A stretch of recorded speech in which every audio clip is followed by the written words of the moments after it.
Hello and welcome to Secrets of Organ Playing podcast. We are your hosts, Vidas and We've been mastering secrets of organ playing for more than 20 years and sharing them on this blog since 2011. On this show, which we create from our home in Vilnius, Lithuania, we strive to help you grow in every area of organ playing, including practice, technique, repertoire, sight reading, hymn playing, improvisation, composition, music theory, harmony, and many others.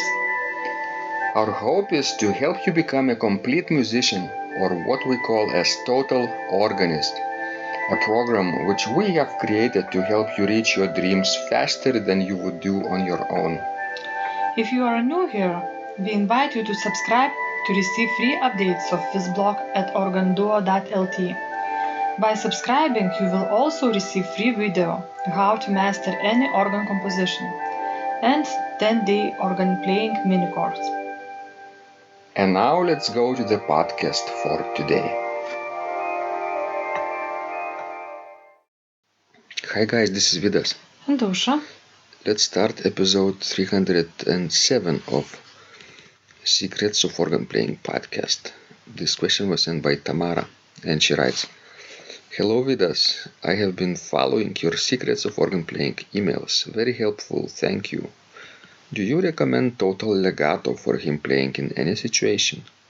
I did learn and followed the 4 ways to render a hymn in the Ritchie book, chapter 7. It seems that the best, most efficient hymn playing is a balance of legato and articulation distributed among the soprano, alto, and tenor and bass parts. Thank you, Tamara.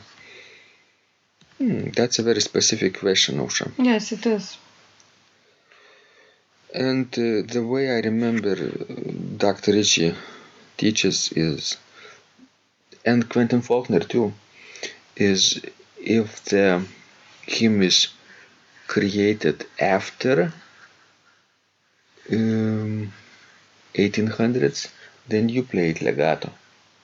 And if it's an earlier hymn, then you articulate. Very simple. Or not? Yes, sounds about true, but you always need to look at the specific case, at the specific hymn too. Because whereas sometimes, later composed hymns that you also need to articulate. Right, it could be like neoclassical style. That's right. And there are also specific, hymns that might be created as, at least their melody might be created earlier, for example, based on Gregorian chant, that you want to play legato, for example, because it sounds better that way. Really? Really. So Gregorian chant sounds better with less articulation, you think? Yes. Oh, interesting. I think so, at least for my ear.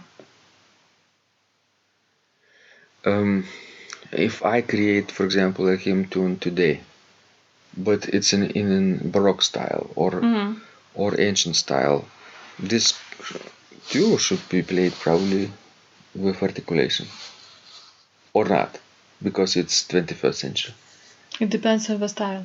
If the style is early, then how would you play my music, Ausra? Would you play my music at all? Which one? I don't think so, but... Nobody wants to play my music. Not even Ausra. Okay, guys, let's stop for a second to cry, and then after we done crying, we'll continue.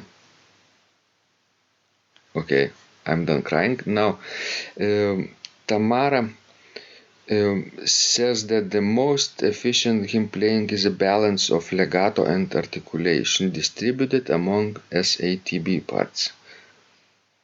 What do you think she means by that, Ausra?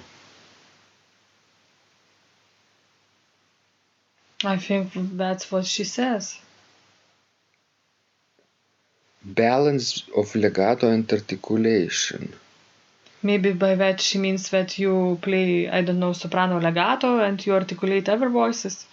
Or maybe, that you take breaks, articulate between phrases. Or I'm not sure. Or maybe it's articulate legato. Well, Mix could be. between legato and non-legato. But in general, I always look, actually, when I take a hymn, I look not when it was written.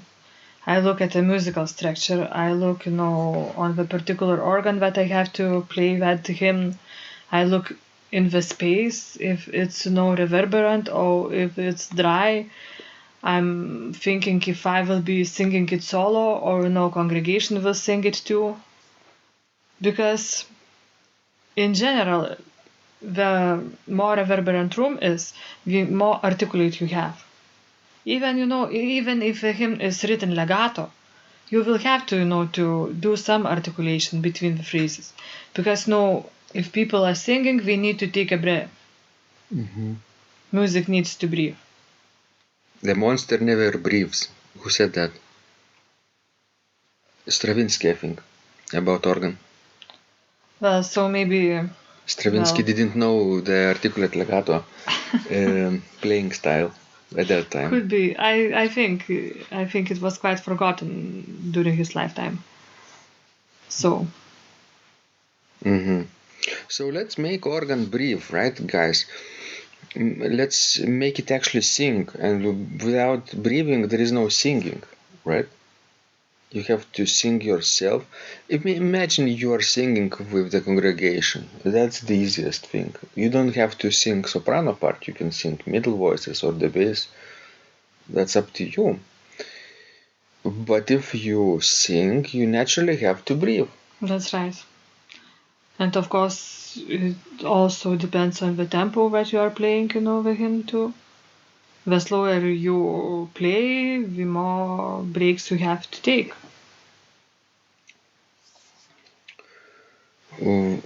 Does it come easily, this type of articulation, or not, Osha, for people? Or for you, let's say for you personally. Do you remember your first attempts at him playing?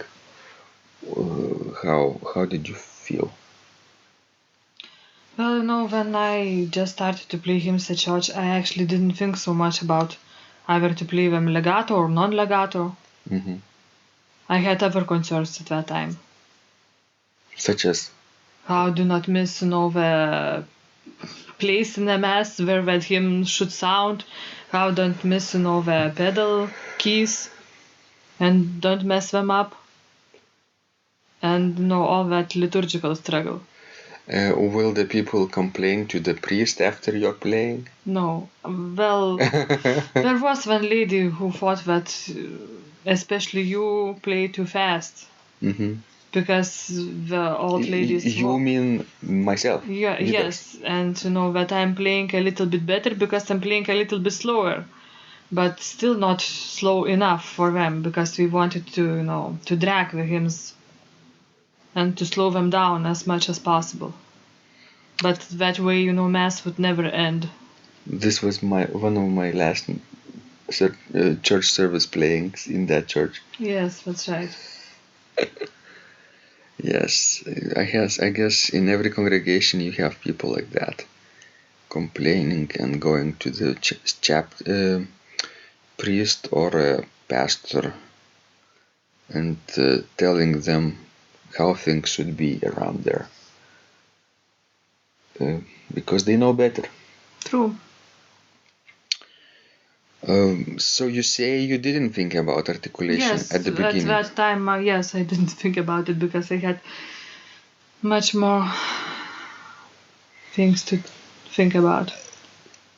For me, I don't remember. Maybe in America I started to think about articulating hymns more than in Europe. Is this the same for you? Yes, true. Everything changed when we went to America. Somehow we started thinking differently. Maybe teaching style was different, right? And more clear and more specific, and things were explained to us in a way that at that age and stage of our development we could understand. Of course, we already had master's degree from Lithuania, so we weren't beginners there, but it was good to do a second master's degree and a doctoral degree after that too. Don't you think? Yes. Okay, guys, try to experiment with many playing styles when you encounter him playing, because every century requires its own rendering of legato or articulation. Don't you think, Osha? Yes, that's right. Mm-hmm. So thank you guys for listening, for sending these thoughtful questions. We think that when you apply our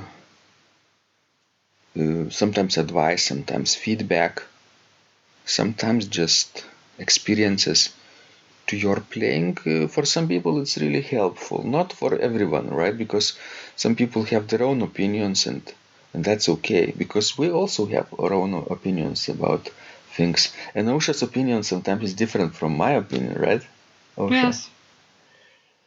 Would you, Osha, like that my opinion would be the same like yours? I can't imagine that. What about me? Do you think I would love that? I don't think so. We like to argue. Then we wouldn't have anything to argue about. Yes. We love to fight. Yes. At least in drawings. That's right. Okay, please send us more of the questions. We love helping you grow. And remember, when you practice, Miracles happen.